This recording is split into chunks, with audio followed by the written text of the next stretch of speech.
न्यायालयाने हेच सांगितलेलं आहे की आपत्कालीन काळामध्ये संमती ही गृहीत धरलेली असते. रुग्णाच्या संमतीसाठी थांबायची आवश्यकता नाही.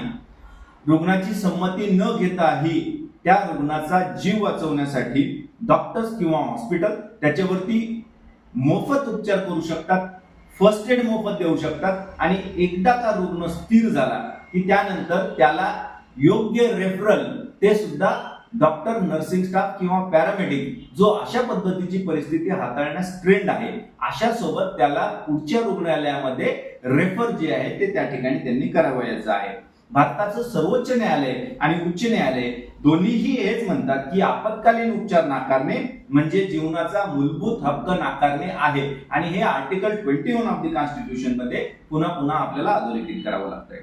सरकारी असू द्या, खासगी असू द्या, शैक्षणिक संस्था असू द्या आणि त्याच्याशी संलग्न हॉस्पिटल असू द्या, या सगळ्यांना हे नियम जे आहेत ते लागू होतात.